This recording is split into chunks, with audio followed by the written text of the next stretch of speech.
Hey everybody, thanks for tuning in to Living in the Limelight, an Anton Scholl and Friends podcast where we discuss music from the artist and fan perspective. Thanks for listening and enjoy the show.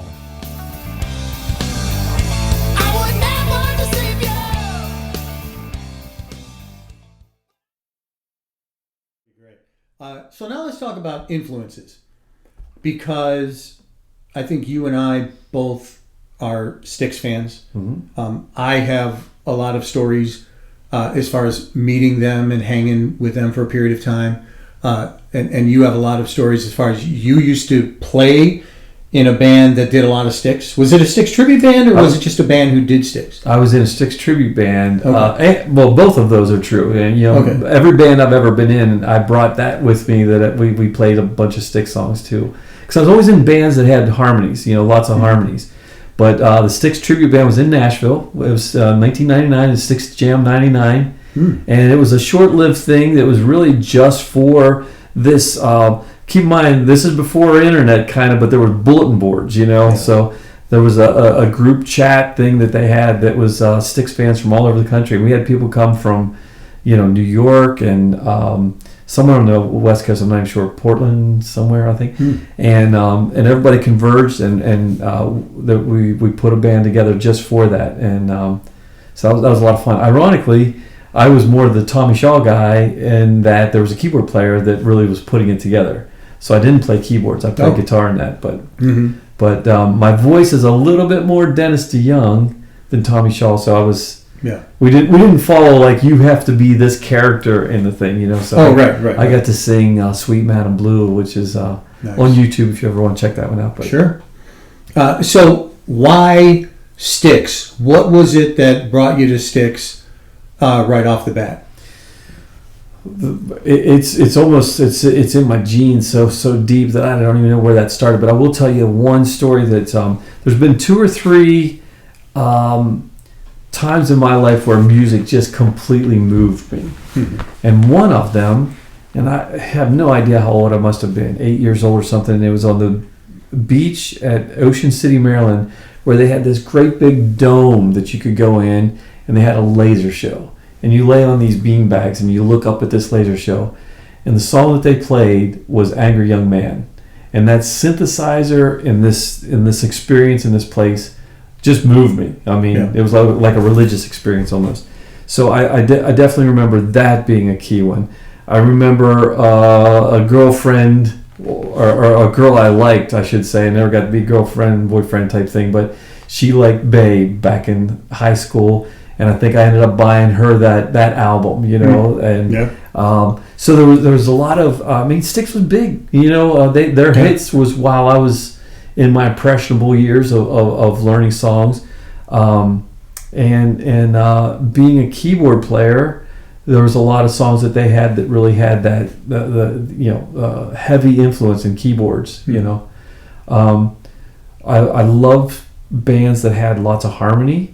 Yeah. And the 2-singer thing has always been interesting to me because it just gives a different dynamic to the sound. And they had 3, obviously, JY singing, Yeah. If you go way back, the Kowalski, singing songs. John Kowalski, yeah. Mm-hmm. So, that was before Tommy. Yeah. So, when they get together, we'll talk about some stories off camera. Yeah. But when they get together, the best thing I've ever heard, 2 groups that I've met, hung with for short periods of time, but the 2 groups who got together that really stuck with me on vocals was when Dennis DeYoung and Tommy Shaw get together. When they get together on acoustic guitar and just play and sing, it's unreal. Goosebumps. Gives you goosebumps. Yeah, I'm getting them now. Yeah. Crazy. Second one was Crosby, Stills, and Nash. To see those guys and to see them perform and to talk with them, and it just amazing how they, how that works. One thing that I could never get as a vocalist myself was harmonies. Honestly, I can't do a harmony to save my life. I know about the first, the third, and the fifth. I get all of that. But being a lead vocalist is always difficult for me to sing that harmony.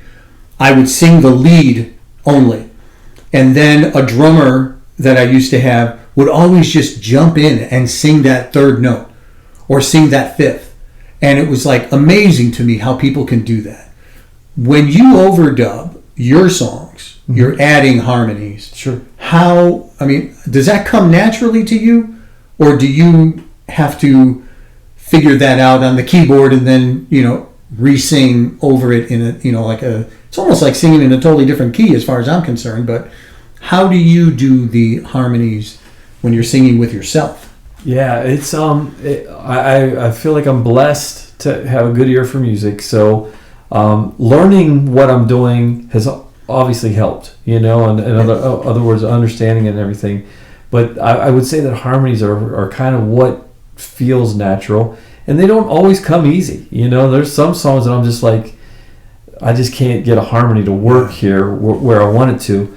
But man, I think of like the song Renegade, Sure. that starts off with "Oh Mama," and Tommy says, I've seen it several times. He jumps to the next harmony when the harmonies come in. He goes up a little bit, but being able to sing all three of those, and sure. I think the trick to harmonies is knowing. This is something I don't know if I've ever put into words, but it's not taking the exact thing that you're singing and just taking it up 3 steps, because you've got to stay in that key. When you're in a key, you've got these notes to work with, and when the note goes up for the lead, it doesn't mean the other one has to go up. Sometimes that stays at the same note. Oh yeah. So the Beatles did that a lot. Yeah. The Beatles did that. If I Fell was probably one of the ones where the Beatles really did. You hear a lot of their harmonies, one going up, one going down, switching off. I think that is probably one of the quintessential songs as far as like when you listen to harmonies, that goes. And plus, obviously, the Bee Gees, who did that. But that's just something that just never came natural to me. Really frustrating. The one I found interesting, too, was... Separate Ways by Journey. Sure. The singer saying, "If he ever hurt you," but the harmonies are staying, "If he ever hurt you," and the lower ones, "If he ever hurt you." They're staying at the same note. It's just this middle that's going up and down. So that's a fun one to sing live. Sure. So I was always singing the one of the steady ones, and someone else was singing lead. I stay out of Steve Perry territory. You got that voice. You got the high range. But that is always harder to do. With a Journey song, it's like I can get through everything, but then there's always that one part. It's almost like he sits there and says, "Okay, I know people are going to try to sing this song. What could I do that's going to just keep them from doing it, or just going to throw in that one last hard part?" And I think of songs like "Faithfully." At the very end when that big part comes in, think of all of that stuff, and you're just like, oh man, how do you do that? So Kansas is another one that does that. Steve Walsh, he sings the whole song. You're like, I can sing this one. Then there's that one note at the end. You're like, right? You kidding me? Yeah. Well, I think that the one, I can't even say his name because I can't pronounce it. But you'll know who I'm talking about because we were talking about movies earlier. The movie Rockstar. So we were talking about that, and the person who does the song for that is a guy from Steelheart. Oh, yeah. So he does all the vocals in that song. And his name is like Mike. I think they just call him Mike, but it's like Miklovic something or other. I'm sorry, I can't think of the name. But I can't pronounce it anyway. His voice, even to this day, is phenomenal. Yeah. The song "I'll Never Let You Go." Oh, okay. Yeah. It's fun to try to do that. Oh, I've not heard anyone. I tried to do it. Yeah. I can't. There is no possible way of doing that song. He used to do it effortlessly, over and over again. And people would always say, "Oh, it's a recording. It's a recording. There's no way he can do it." Yeah. This is a guy now to this day can still do that song. And his hair's shorter now. His shorter, but phenomenal. I've watched some videos recently of him doing it. But when he did Rockstar, at first I didn't realize that was him. Yeah. And then found out it was him All Die Young and all the songs that he was doing on there. Just crazy. The other singer from Rockstar that I'd like to bring up has been an influence of mine lately is Miles Kennedy. He was the guy that they pulled out of the audience to take over at the very end. Oh, at the end. Yeah. So that is Miles Kennedy. So he's singing with Slash now and Alter Bridge. Sure. And I just absolutely love his voice and trying to sing along with him. But once again, it's one of those cases of I love the tone of his voice. It's very, I want to say, Styx oriented, that it's got clean, it's got vibrato, it's sung, it's been interesting. I got into kind of some sync things where I was trying to get my music in sync, where it's for TV and so forth. Yeah. And there's a lot of people that listen to my music and give critiques. And critiques I take with a grain of salt, because I was like, everybody's got an opinion, and I don't really care what you think, because I know that there's someone else that thinks the total opposite. Yeah. But what kept resonating was, this sounds very like my music. They just kept really saying, this sounds very dated, and I'm like, oh, you mean it sounds like what I grew up on? And I'm like, right. I kind of like, I don't know that I hate that. Nothing wrong with that. And there's a lot of stuff that comes back around or whatever, and but it's funny because I try my best to make something sound super modern. And they're like, oh, yeah, this reminds me of early Bon Jovi. And I'm like, yeah, that's not what I was going for, but you know what? It's so ingrained in me, and I accept it. Well, I think it's because people, whenever they hear a song, they want to revert back to what it sounds like.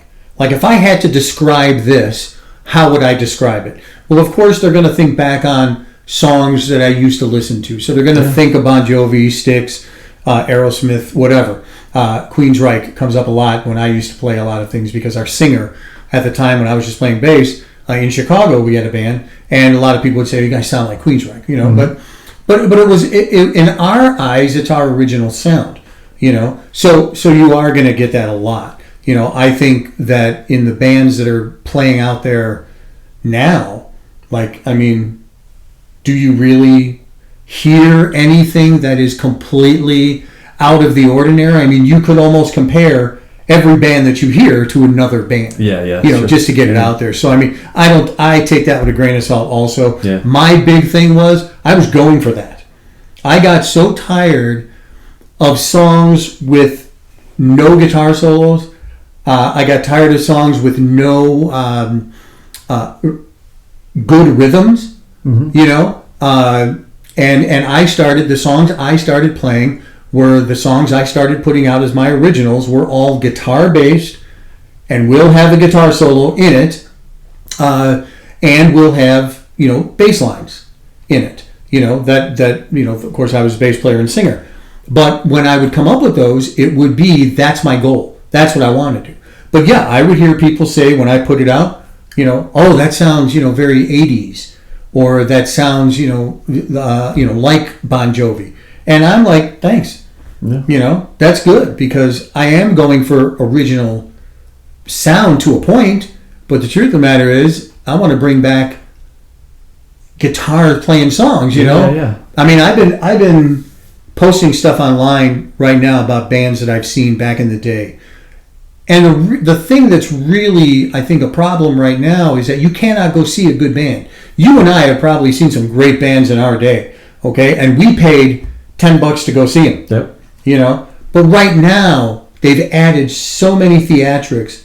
I love to go see a band who just plays, for their music. I'm not so much into the stage show and the theatrics. I'm more into, I want to see you jam. I want to see you play, Do your little things, and I get it, your stage moves and all the things that you do. Like with Styx, I've seen Styx a bunch of times. Went to a couple of their rehearsals and stuff even. They do the exact same thing in rehearsal that they actually do on stage. Yeah. Even talk about the stories and things like that. But I mean, it's all about the music. Another band, I saw Pearl Jam. Before. Hardly any stage lights, hardly any, nothing major. That was it. Page and Plant, same thing. These are music icons, but was there these elaborate, dancing and singing and stage shows? No, but that's what brings tickets up now. People are telling me they're paying $300-$400 to go see a show. And I can't fathom that. I can't even think about that. So which brings me to the shows you've been to. Have you been to any recent concerts? Yeah, my wife and I, I'm so glad she wants for us to spend time together. She really bought into this, but I loved it for the music, obviously, too. We bought lawn passes to, used to be Auction Pavilion, now it's Talking Stick Resort Pavilion. Mm-hmm. So what that means is you get all summer concerts for $200. And it's lawn. Oh, wow. So it's, you're kind of far out there. But the beauty of it is you go see stuff that you would not have paid, for. Right. So not a rap fan, but went and saw, Snoop Dogg and all this stuff on that side. I'm not. My wife would have loved to have seen that show. Not deep into the country, but we saw some country shows. We saw it's Sammy Hagar was there, and he's coming back again this year. So Styx, Chicago. It's just like you see this cross section of so many things. Shania Twain, and I love the ones that are the weirdest to me. I mean, when I say weird, you talk about you want to see some musicianship or whatever. Backstreet Boys, not an instrument on the stage, but very entertaining. They danced through it all. Right. The light show was phenomenal. Right. Went and saw the Grateful Dead. John Mayer was with it. I forget, Dead and Company. Yeah. And that's one that's like a lot of jamming. It's not about the show. It's like you're watching them play. Mm-hmm. So there's all these different. Every band has got a different thing that they think that they. I saw one show. Now I can't even think what the Amoth or something. But they're it was with Ghost, and I wish I could come up with the name. But anyhow. Great big dragon shows up on stage that's as big as the stage up over the drummer, and then there's these Viking things that come up, and I'm like, yes, I used to love. I mean, to me, Styx was theatrical. Mm-hmm. I kind of hated when the grunge world took over, and it's like not about that. We're here in our t-shirt and flannel, and we're gonna just play. Yeah. I love the show. Matter of fact, I'm gonna tell you one thing. That's Styx related. Dennis DeYoung wrote Hunchback of Notre Dame. Sure. I got to see the premiere of that in Nashville, which I think is the only. I don't think it's been staged anywhere else. Right. But it wasn't. I was living in Nashville whenever that came. Mm. So I just love the theater too. Yeah. So. Yeah, and when I talk theatrics, I mean more about having 500 dancers. All this other stuff going on. Mm-hmm. I do love the idea of them doing a show, like when I saw Queensryche. It was set up like a bar scene. I like those type of theatrics. Styx, they would open up the show with the guy pushing the broom. So I loved all that. And my first concert, which is what I want to ask you, what your first concert was. Yeah. My first concert was Kiss. Mm. Can't get much more theatrical than that, right? And that was my first. I didn't know really who they were. Beth had just come out, so this was what 70 some odd something, early 70s. That was my first concert. I got to go with friends of mine who were like these massive Kiss fans. Kiss posters all over the wall, would wear the makeup and all that, and I was just like, I was kind of into Zeppelin, or no, actually I wasn't into Zeppelin. I went to the Kiss concert.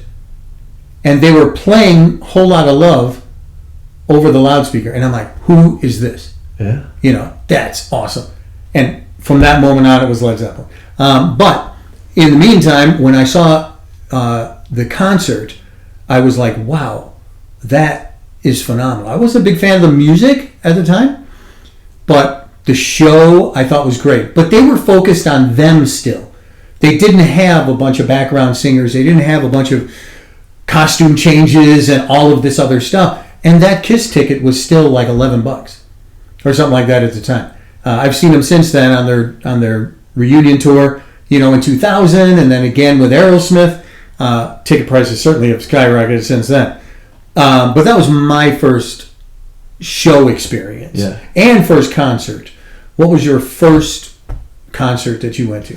So I'm going to answer the question, but I want to jump back to Kiss real quick. Okay. So, because I believe that it kind of leads into this. So, I have an older brother. He's 9 years older than me. His name's Kurt, and he was since he's 9 years older, he was into music of the genre that we're talking when it was hot, when it was new, and then I was 9 years younger, so he introduced me to some things. And I got to say, for example, I remember he had this new 8-track of this band called Kiss that they were wearing clown makeup, and he was like, "This is cool stuff." He wasn't trying to talk me into liking it, but I'm there, and it's like he's got it in his 8-track player in his car, and sometimes he had to take me to school or whatever, So I got to say, Kiss was an early influence of mine, like through osmosis.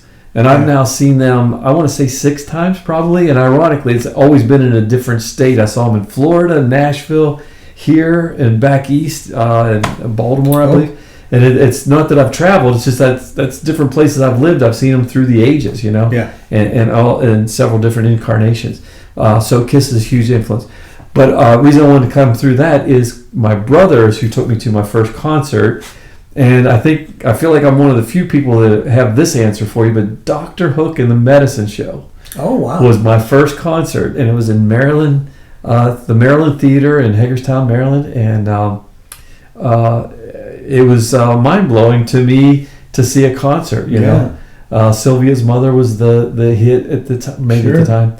A couple other concerts that I'm very, very young, so not first concert, because I think that was the first one, but I saw Jim Croce, and I saw him like 2 weeks before he died, and some of the memories of that. And I'd love to find. I don't even know what year he died to know how old I was when this was happening. But one of the memories of that was there was an opening band. The band set up, they played their thing, and then they shut the curtain, for the main act. And I'm thinking they're rearranging the drums and the bass and everything back there, getting everything set up. And then, all of a sudden they bring out 2 bar stools, in front. So a band had played as the opening act. And it's just him and his backup guy, I forget his name, but they come out and blew me away from just storytelling standpoint. Oh, yeah. So that one was huge. And then I got a third one I'll tell you about at my high school. Dolly Parton came to play at my high school way back in the day, and Victor Borga was another one that came to our high school.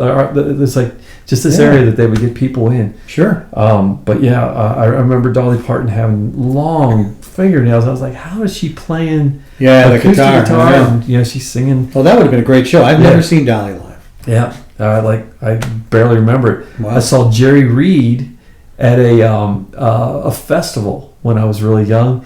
And the story that I feel like I'm the only one that remembers, because I'm trying to find it, like I'd like to corroborate this story, but he was like wanting to get a volunteer out of the audience, a kid, and I raised my hand and he brought me up on stage, and I sang along with something or did something, and then as a joke he said, "You're a professional musician now," and he paid me $1, and I got $1, a real dollar, and I set it back down, and The funny thing about that is that it's crystal clear memory of that happening. But I've asked my aunt and my mother, and they're like, "Do you remember that?" And they're like, "I don't know." And I'm like, "Did I make that up?" Wow. But that's a real story. Was it a dream or was it? Yeah.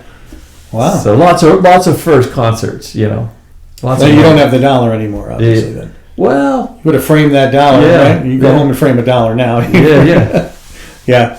Well, yeah. I think that so many bands back in the day that you couldn't see today, that I really appreciate growing up when I did, to see all of the bands that I saw. So now I'm going to talk about the bands that I regret not seeing, and then ask you about the bands that you would like to have seen that you either can't right now. A couple of bands that I wish I would have seen. Van Halen was one of them. I actually had to sell my tickets. I had Van Halen tickets with David Lee Roth. I ended up having to sell them. I couldn't make the show. Regret it every day now because, obviously Eddie Van Halen's not here anymore, but it was just one of those things, that one show that I would have loved to have seen. would have been Van Halen. Never got the opportunity. Close, but never, in. I've never seen the Rolling Stones. Although I've never been a huge fan of the Rolling Stones, I just think seeing the Rolling Stones would have been pretty cool. But I think that, and of course Led Zeppelin. I was, one of those who went out for the tickets. That's the order form hanging on the wall for the last show in 1980 when they were coming to Chicago, and those are the tickets from that show. Yeah. We all filled out the order forms. We all sent in for tickets. And then when Bonham died, obviously the whole thing got canceled, and that was the end of it. We never got to see him. So that, of course, one of the biggest regrets, also not seeing them. But I have seen Page and Plant 2 or 3 times since then. I've seen Robert Plant many times since then. But so those are pretty much my never got to see and regret. What shows would you love to see or would have loved to have seen? Yeah, that's a jumping point of, like, once again, I got 8 stories that I'm like, which one do I want to pick here? I would say that my brother got to see Boston with Bob Seger opening whenever they were a brand new band, coming out. They just had More Than a Feeling was just hitting the airwaves or whatever. So he did bring me back a autograph from the Sib Haitian, the drummer. Oh, really? From that. So that's one. One story that I gotta say that the Beatles would be one in there that, of course, yeah. One thing that became interesting about that is I got into some concert photography for a group called Burning Hot Events, and I'm still with them, so every now and then I get to do these the concerts, and you apply for it, and sometimes you get approved, sometimes you don't, and it seems like it's luck of the draw type thing. Well, at one point, they put me in for Paul McCartney, and I was like, never going to happen. But that'd be cool. That'd be awesome.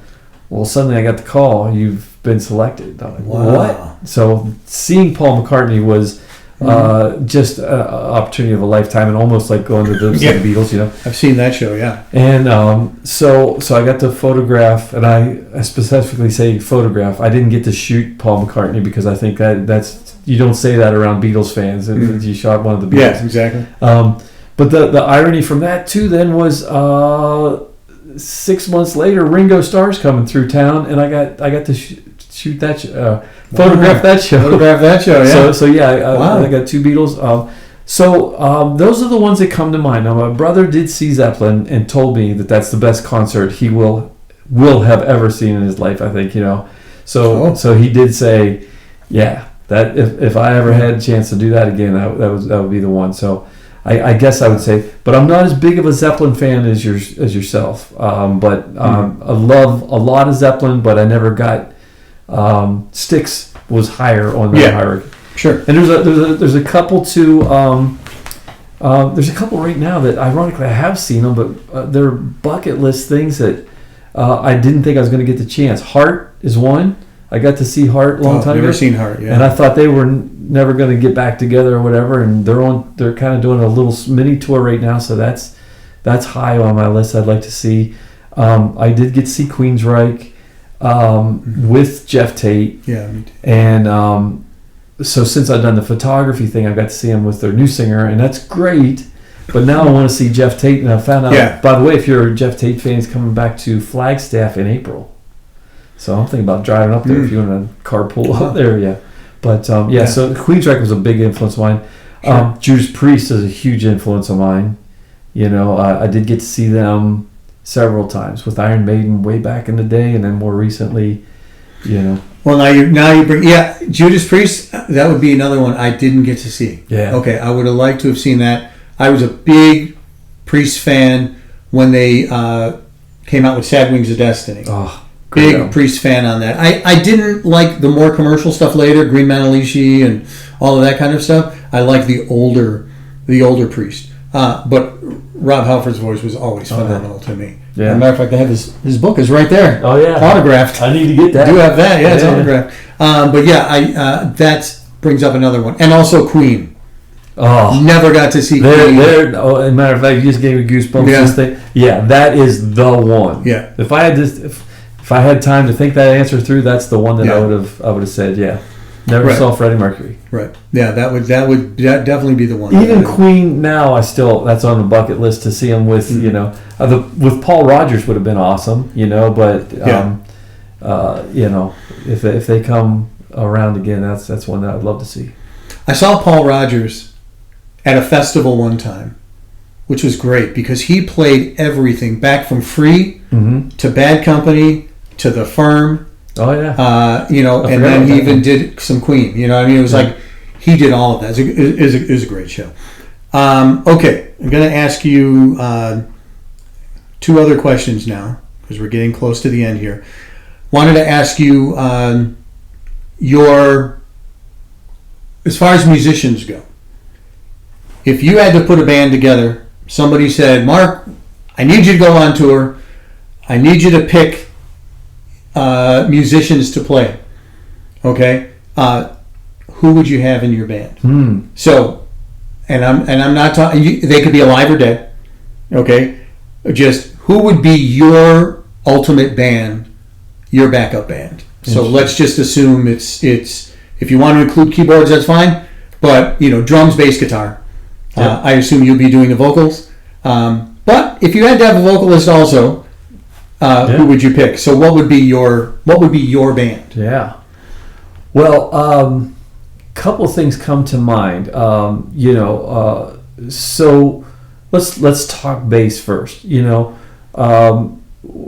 When you want skill in bass, Billy Sheehan obviously comes up pretty high, but I would want everybody in the band to sing. So I suddenly go to, maybe Geddy Lee's got just as many chops and can sing.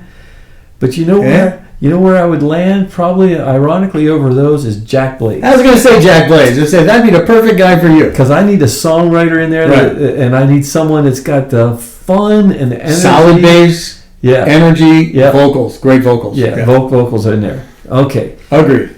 Drums, man, I all of a sudden I felt like I'm putting Night Ranger together. But Kelly, what is his last name? The drummer from Night Ranger is high on the list of being a great singer.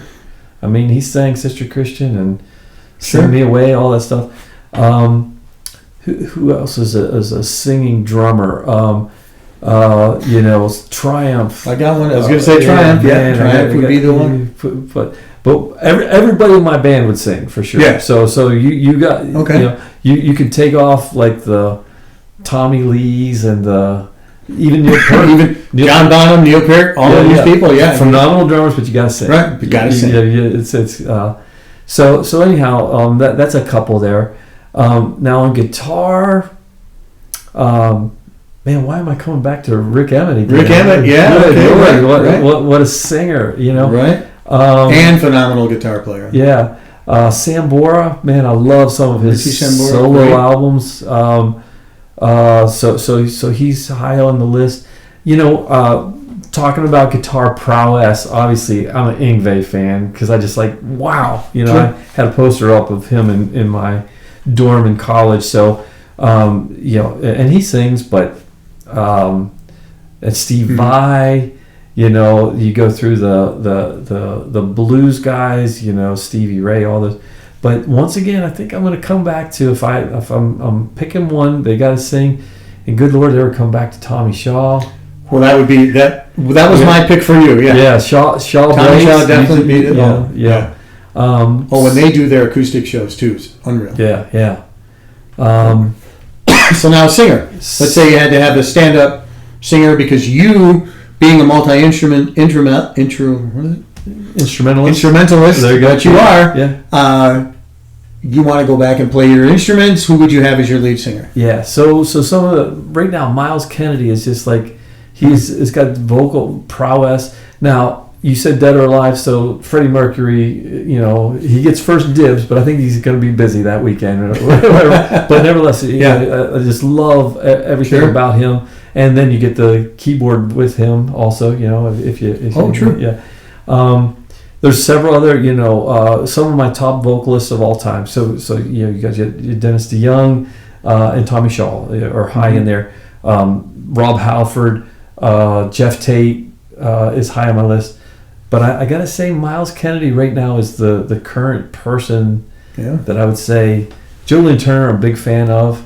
There's a couple people out now too that are singing. The guy singing for Rainbow now, from Chile. I forget his name, but just sings Dio perfect. For Rainbow, yeah, no. And then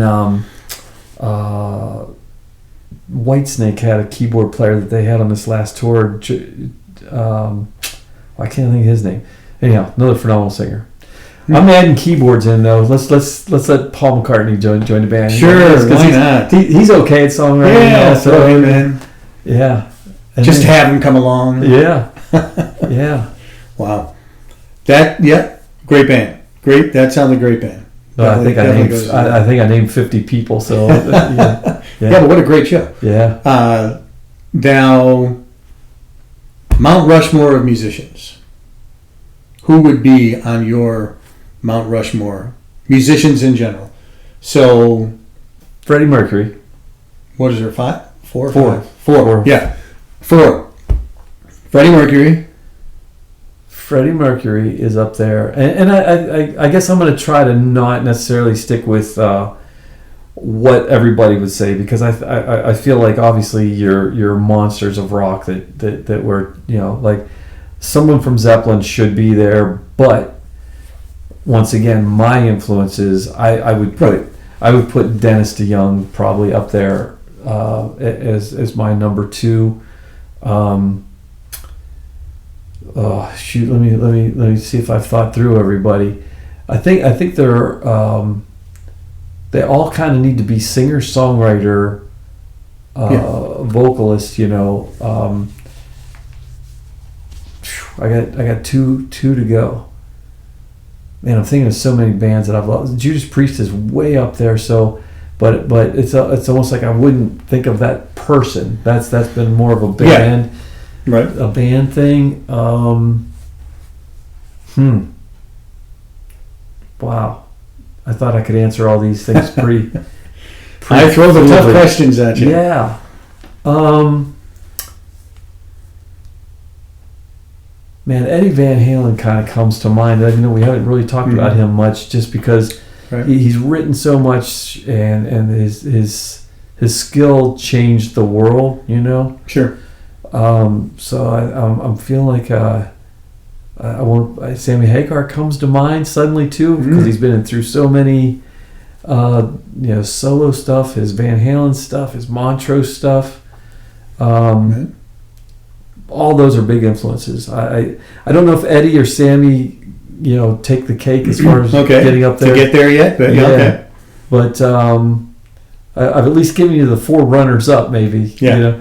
Who should be there? That's not necessarily my big ones. Jimmy Page. I realize the scope of what he's done. I think he deserves. If he made that list, I'd be like, okay, I get it. Okay. And then, wow, if you go way back, Paul McCartney's got to be up there. Yeah. Yeah. Paul McCartney. That would also be mine. I would think. Yeah.